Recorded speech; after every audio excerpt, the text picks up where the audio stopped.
Baik, selamat pagi pemirsa. Hari ini Bongkar Pos Group Bongkar-bongkaran akan menayangkan edisi berikutnya. Kemarin kita sudah wawancara khusus dengan Ibu Elia Nurita dari Guntur, dari Ganjar Uturaya. Sudah kita tayangkan beberapa trial dari orang dalam. Dan hari ini kami mengundang tamu spesial dari tetangga sebelah. Semoga ini bisa menjadi edukasi dan berbagi pengalaman sharing kita untuk segmen yang berbeda hari ini.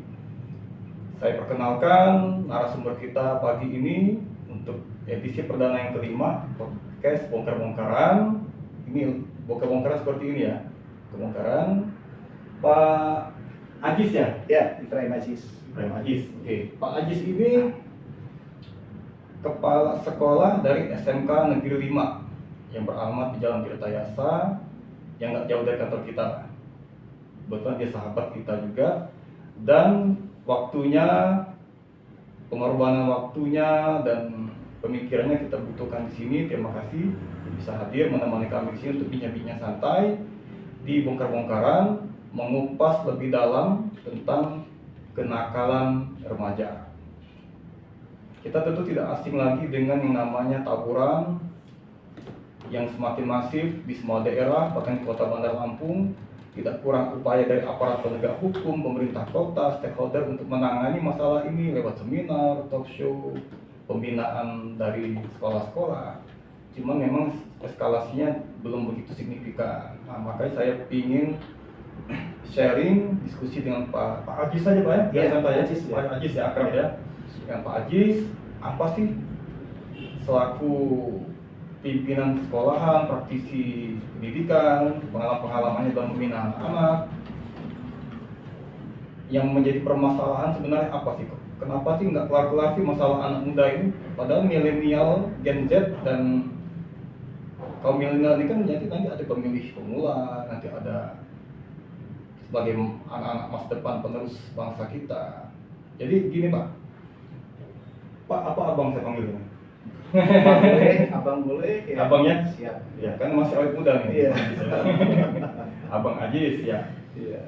Itu Pak, jadi secara kuantitas ya, Iya. tawuran, kenakalan, bahkan maaf pencabulan, Iya. anak-anak di bawah umur, baik korban maupun pelaku, kemudian sampai ada yang meninggal kemarin ya, Iya. sampai aparat penegak hukum sibuk konversi pers setiap hari menangani soal itu. Tidak kurang dari wali kota kita, stakeholder yang ingin sih apa sih menjadi masalah ini. Iya. Gimana Pak? Coba Baik. menurut Bapak gimana?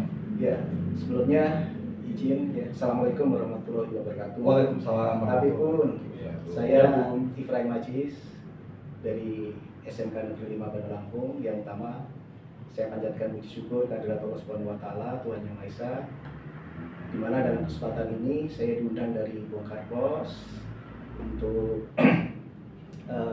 menyampaikan hal-hal atau kiat-kiat dalam mengatasi permasalahan yang lagi tren adalah tawuran. Jadi bahwa ini adalah merupakan sebuah persoalan yang sangat luar biasa. Kenapa? Karena sudah ada korban ya, dan itu berulang kali. Ini adalah merupakan sebuah peristiwa yang sangat miris ya.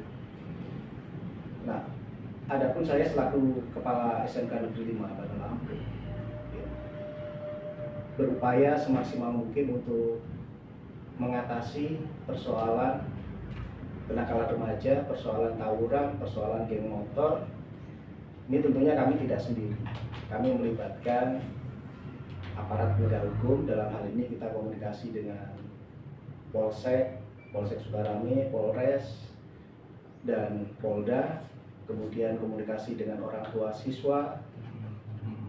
Ini adalah merupakan salah satu upaya. Dan yang terakhir kali kita lakukan adalah membentuk tim pencegahan dan penanggulangan kekerasan. Oh, ada di sekolah? Ada, sebagai implementasi daripada Permendikbud nomor 46 tahun 2023. Ini adalah merupakan upaya. Nah, sebetulnya tawuran itu terjadi itu adalah merupakan adanya provokasi dari kelompok-kelompok tertentu yang mengatasnamakan alumni yang memprovokasi dari adik-adik tingkatnya, adik-adik kelasnya. Nah, sebetulnya persoalan-persoalan tersebut itu adalah persoalan yang tidak jelas. Adapun media yang dipakai untuk provokasi diantaranya adalah ada Instagram, ada Facebook, Media sosial, ya. kemudian yang terakhir adalah melalui TikTok. Ya. Nah, ternyata dari provokasi-provokasi yang dilakukan oleh kelompok tertentu yang mengatasnamakan alumni tersebut ini ternyata disambut dengan cepat oleh adik tingkatnya. Nah, oleh karena itu peran daripada pihak sekolah, orang tua, dan aparat penegak hukum itu adalah merupakan hal yang utama, dan lebih utama lagi adalah peran orang tua. Kenapa? Karena kejadian tersebut itu terjadi di luar jam belajar. Lebih dominan terjadi di sore hari dan malam hari. Ini adalah merupakan hal yang terjadi. Nah, langkah-langkah yang strategis yang sudah dilakukan oleh sekolah, diantaranya kita mengundang dari pihak aparat penegak hukum untuk memberikan motivasi, memberikan masukan kepada anak-anak secara berkala. Kemudian kita juga sudah dihadiri oleh dari pihak jajaran Polda Lampung seperti hari Senin kemarin. Kita mendapat pembinaan secara langsung dari Polda, yaitu Bapak Kombes Pol Dr. Arman. Ini menyampaikan hal-hal yang sangat luar biasa terkait masalah kenakalan remaja, yang utama sekali adalah bullying. Nah, bullying ini adalah merupakan sebuah hal yang sangat luar biasa. Kenapa? Karena beliau menceritakan tentang pengalaman pribadi yang dihadapi oleh anak beliau sendiri. Nah, beliau menyarankan jangan sampai terjadi dan jangan sampai ada bullying di lingkungan pendidikan, karena dampak psikologisnya itu sangat luar biasa. Dan proses penyembuhannya itu membutuhkan waktu yang cukup lama. Jadi tidak dalam waktu yang singkat, tapi dalam waktu yang lama. Oke, sebentar Pak. Jadi pemirsa,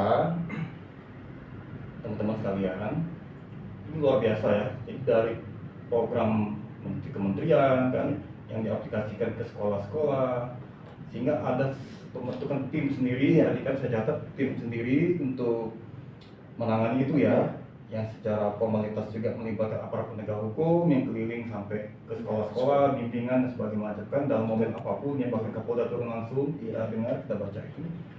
Saya catat di sini ada provokasi dari alumni dan ada bullying. Saya pernah baca itu secara teori, itu kan kenakalan remaja ini banyak faktor Pak ya, misalnya sesuatu atau tindakan yang melanggar norma yang dilakukan karena dasar mungkin ada masa lalu misalnya kan, atau broken home, atau pihak keluarga yang tidak support misalnya, atau pergaulan lingkungan yang di luar sekolah kan. Di sini ada korelasi nggak Pak dengan faktor bullying tadi, dengan faktor masa lalunya dan di pihak keluarganya? Karena kan paling banyak keluarganya tuh selain sekolah. Di luar sekolah itu kan banyak, dari mulai media digital, pengaruh-pengaruh televisi, TikTok dan sebagainya dengan alumni-alumni itu. Nah, ini kan kita bicara mungkin di luar faktor penanganan secara hukum yang mungkin punya efek jerah tapi tidak begitu mengakar ke dalam sepertinya. Ke jiwa si anak itu ya. Bahkan saya pernah ngobrol dengan Ibu Eva, Bunda Eva, waktu kami ketemu di bulan Juni kemarin. Sebelum ada seminar tentang yang di Wisma, yang gedung wanita ya, yang di Enggal itu, JMSI waktu itu mengatakan itu, kata dia sempat wali kota tuh sampai menangis mendatangi anak-anak yang terlibat itu. Kok begini? Kalian itu pada anak-anak mami loh katanya, anak-anak bukan orang susah loh kadang-kadang yang suka bawa-bawa sajam itu keliling. Menurut Bapak, faktor bullying ini berpengaruh nggak di soal masa lalu anak, trauma, sehingga apabila ini ada kena bercandaan, dibully segala macam, kita mengakibatkan trauma dan ada emosional gitu ya? Iya. Menurut Pak Adis ya? Jadi kalau bullying itu sendiri, efeknya kan menyebabkan anak itu minder, menyebabkan anak itu trauma, kemudian juga ada dendam, ada sakit hati, ya tentunya ada dampaknya. Hanya permasalahan-permasalahan yang kita hadapi di saat ini permasalahan masa lalu itu tidak kita temukan. Kalau masalah kurang perhatian dari orang tua memang Iya, ya. ada kurang perhatian dari Di orang tua. SMK 5 pernah nggak ada kejadian serupa sebelumnya? Anak-anak yang itu di internal atau dia di luar tapi dari situ? Kalau bullying kita tidak menemukan, tapi kalau kejadian yang ikut Kekerasan tawuran ada dari SMK Iya. SMK gitu. pernah terjadi. Tapi alhamdulillah untuk beberapa kali peristiwa karena Hmm. kita melakukan pembinaan secara intensif, kemudian juga menghadirkan orang tua, ya alhamdulillah anak-anak kita tidak ada yang terlibat. Oke, ya. Jadi pemirsa semuanya, ini salah satu contoh yang bagus ya. Mudah-mudahan ini bisa juga diterapkan ke sekolah lain, mau sekolah yang swasta atau negeri, bahwa ini tidak hanya ditangani secara bersama oleh aparat hukum dan pihak sekolah secara formal dengan timnya, tapi juga ada pembinaan-pembinaan yang lebih mengakar. Orang tua dilibatkan dalam memikirkan soal anaknya kan. Iya. Di luar ada soal komite sekolah dan yang lain-lain. Mungkin faktor kerohaniannya, mungkin faktor Iya, betul. di situ. Iya. Nah seperti itu. Jadi ini masukan dan referensi bagus untuk kita semuanya. Keren sekali ini Bang Aji sudah menjelaskan semuanya itu. Kalau boleh tanya nih Bang, dulu ya sekarang boleh tanya umur nggak berapa? Umurnya Jujur ya. masih muda ya. Masih Memang muda. mukanya baby face, masih muda ya. Tapi mukanya baby face, masih muda. Iya. Karena saya bayangan tadi ketemu dengan Pak Kawan itu pasti yang bagaimana lah gitu orang dulu lah ya. Iya. Ya kalau umur ya cukup lumayan ya. Lumayan. Kita kepala 5 lah ya. Sudah kepala 5. Seperti kepala 4. Iya. Dulu pernah nakal nggak Bang Ajis? Nakal yang bikin kesal orang tua waktu masa kecil atau pas kuliah atau sekolah? Kalau ya memang beda ya, karena saya terlahir di tengah-tengah keluarga yang pensiunan ya, pensiunan Oh. polisi dulu kan didik keras ya. Iya. Nah, tapi dalam arti pada saat itu mendidik keras bukan berarti bullying ya. Nah, Beda ya. Nah kalau saat sekarang ini kan kita keras sedikit kena undang-undang bullying. Iya, itu beda. Ya akhirnya dampak selanjutnya, karena tidak semua anak itu bisa ditangani dengan kelembutan semua juga tidak. Tapi kadang-kalanya kan kita harus mengingatkan dengan keras ya. Keras bukan berarti membuat dia takut atau ini, tapi dia harus lebih paham dengan Ya, kesalahan betul. yang dia lakukan. Benar sekali. Jadi kemarin ada berita yang masih hangat itu. Kesalahan rambut ya. Itu yang kemarin Andika ex personel Kang Ben Iya. yang marah lapor ke polisi gara-gara anaknya dibentak oleh salah satu wali murid. Iya. Padahal itu tidak mesti terjadi karena ada wadahnya di situ, Betul. ada komunikasinya, ada salurannya di situ ke Iya. pihak guru atau sesama wali murid misalnya kan. Iya. Nah itu salah satu faktor pembeda dengan yang zaman dulu. Iya. Zaman dulu ada istilah dosen killer, Iya. guru killer. Disentuh sedikit nggak ngaruh. Iya. Orang tuanya malah bilang tambahin pak katanya. Jewer aja kalau anak saya nakal. Iya. Coba kok sekarang. Iya. Apa karena ada kenyamanan dan kemanjaan situasi yang serba instan, kemajuan teknologi, pengaruh dari media sosial, sehingga orang tua pun ikut terpengaruh ya. Sedikit aja ada laporan anaknya yang belum tentu benar, gara-gara berantem yang akhirnya akrab kembali, Iya. reaktif, menanggapi itu. Mungkin seperti itu ya tadi ya. Iya. Jadi bedanya orang zaman dulu dengan sekarang. Ya beda. Gitu. Oleh karena itu kan saat sekarang kita menanamkan ya terutama akidah ya, kemudian Ya. peran orang tua itu yang utama. Nah ini yang terbaru ya Polsek ya, ini menugaskan tim khusus untuk pembinaan di bidang rohani. Oh, dari Polsek ya? Iya, dari Polsek Sukarame. Ya sangat luar biasa datang ke sekolah untuk memberikan pencerahan. Hebat tuh. Iya. Dari aparat sekarang udah bercek berani. Ini adalah hal yang luar biasa ya. Nah, oleh karena itu kita juga mohon bantuan dari peran orang tua. Jangan sampai orang tua itu tidak menanyakan kapan anak itu berangkat sekolah, kemudian pulangnya jam berapa. Karena keberangkatan anak sekolah dan pulang ditanya oleh orang tua itu sangat penting sekali. Itu. Iya, sangat penting sekali. Dan anak-anak yang dihantar oleh orang tua dan dijemput oleh orang tua ini sangat berbeda sekali karakternya dan rata-rata lebih bagus ya, lebih bagus. Nah, menurut Bang Aziz nih, kita kan idealnya kan bicara tentang maunya orang tua itu harus kontrol pemikiran sama dengan kita ini. Iya. Anggaplah dengan tingkat intelektual yang sama, dengan tingkat pekerjaan yang sama, penghasilan yang sama. Cuma memang realitas kita yang ada sekarang ini problem kita semuanya lah ya. Iya.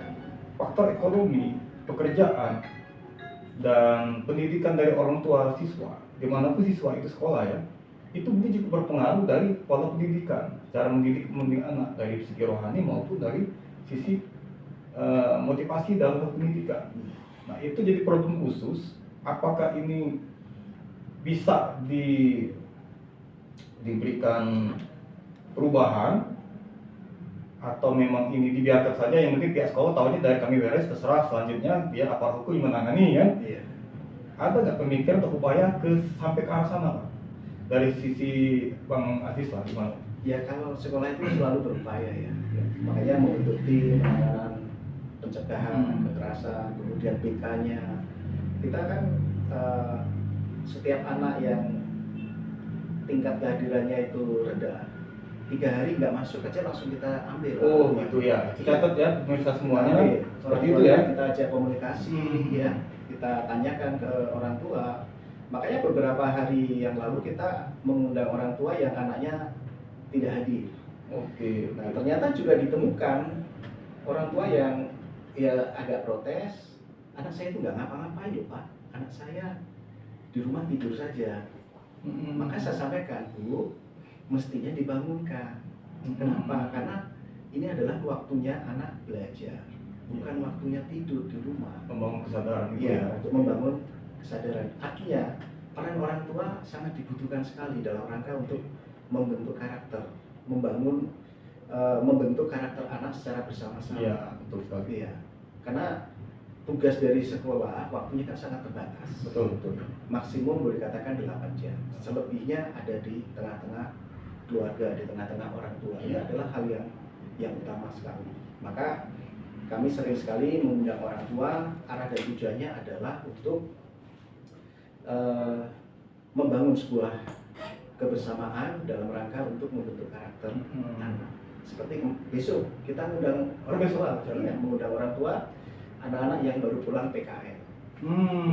Oke, ini pemirsa sekalian, Ya, kita undang, kita sampaikan ini ya. Ini anggap saja ini sosialisasi lah ya, besok konkret nih.